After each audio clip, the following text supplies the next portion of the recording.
morning Vivienne's mother-in-law threw her coat off the second-floor landing. Vivienne didn't. She watched it fall, a charcoal wool coat she'd bought herself 3 years ago, when she still thought small things like that mattered. And she stood there at the bottom of the stairs and said nothing. "This house doesn't belong to you, Dorothy Ashford," 61-year-old matriarch of the Ashford family said from the railing above. "It never did." Vivienne Ashford, née Crane, 36 years old, picked her coat up off the marble floor, folded it over her arm, and walked to the kitchen to pour herself a glass of water. She drank the whole thing standing at the sink. Outside the window, the gardener was trimming the hedges like it was any other Tuesday. That was how it went in the Ashford house. She had married Elliot Ashford 4 years earlier, in a ceremony his family had mostly paid for and mostly planned. Vivienne had agreed to things without quite knowing she was agreeing to them. The venue, the guest list, the seating arrangement that placed her own mother at table 11, near the kitchen. She had noticed. She hadn't said anything. Elliot Ashford, 40 years old, was the only son of Gerald Ashford, who had built Ashford Orthopedic Group from a single surgical practice in suburban Ohio into a 12-facility private hospital network that now operated across 4 states. Gerald was 68 and still came into the office 4 days a week. He introduced himself to people as a self-made man, which was true, and he expected his son to understand what that cost, which Elliot did not. Elliot was charming in the way that men who have never needed anything tend to be charming. He laughed easily. He made people feel included. He was genuinely good company at dinner parties, and he was genuinely useless when the conversation ended and real decisions had to be made. He had worked inside his father's company for 11 years, and in that time he had been moved from department to department, not because he failed exactly, but because nothing stuck. Vivienne had known all of this before she married him. She had not fully understood what it would mean to live inside it. The Ashfords did not ask where Vivienne worked. In the beginning, she thought this was disinterest. Later, she understood it was a kind of answer they had already decided on. She was Elliot's wife, and that was her function.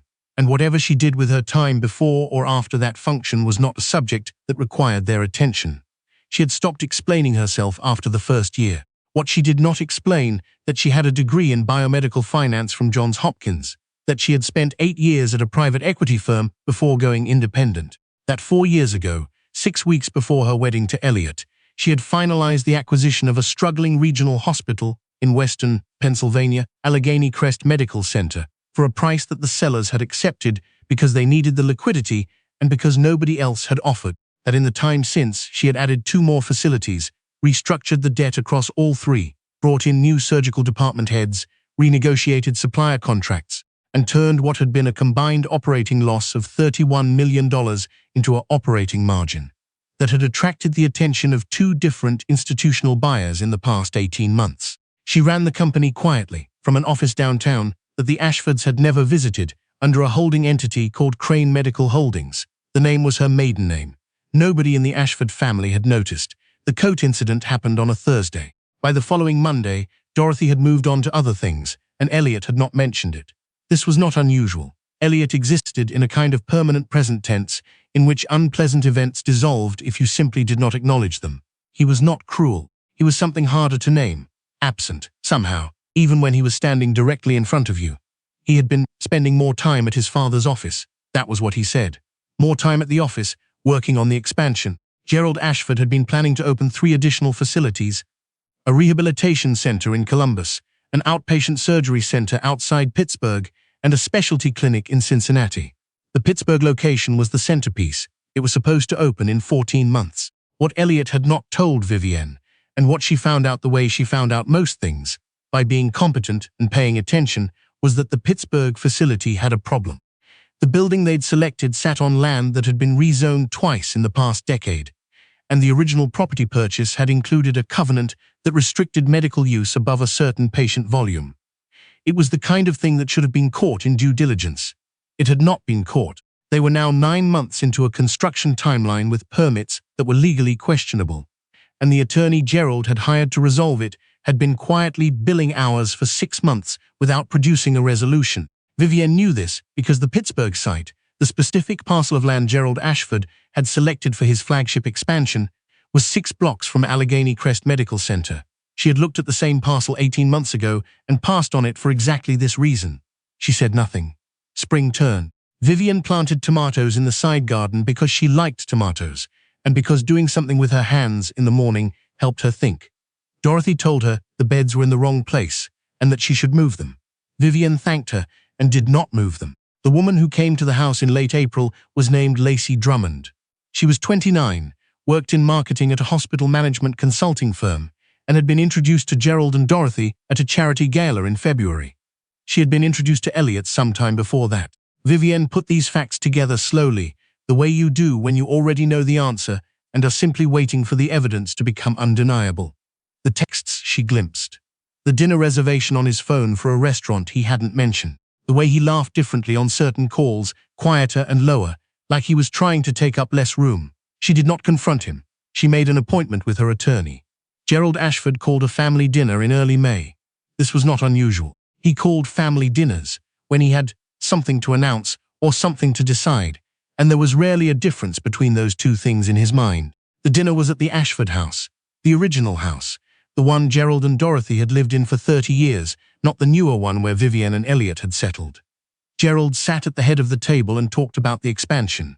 He talked about legacy. He talked about what his father had built, and what he had built from that, and what Elliot would carry forward. Vivienne ate her salmon and listened and thought about the zoning covenant. After dinner, in the living room, while Dorothy was refilling coffee, Gerald turned to Vivienne and said, not unkindly, but not kindly either, that they were thinking of restructuring the family ownership of the company, that Elliot's role would be expanding, that it would be better going forward if the family assets were clearly delineated. He was telling her that they were going to make sure she couldn't claim anything in a divorce. She thanked him for explaining. She set her coffee cup down on a coaster and said she was going to use the restroom. She sat in the Ashfords' guest bathroom for 4 minutes, looked at herself in the mirror above the sink, and decided that it was time. She called Elliot the next morning, not to fight, to ask if they could have dinner, just the two of them, and talk. They went to a restaurant they'd been to on their second date, which she had chosen on purpose. She wanted him to remember that there had been a time before all of this. She wanted to see if he could. He ordered wine. He was pleasant. He asked about her week. She told him, precisely and without drama, that she knew about Lacey. She told him she didn't want to spend the next year in a war. She told him she had already spoken to her attorney, that her assets were separately held and clearly documented, and that she was prepared to proceed however he preferred. He went quiet in a way she had never seen from him. The ease that usually sat on him like something inherited, it left just for a moment, and she saw underneath it something young and a little lost. He told her he was sorry. She believed him. It didn't change anything. He signed the preliminary separation agreement 2 weeks later.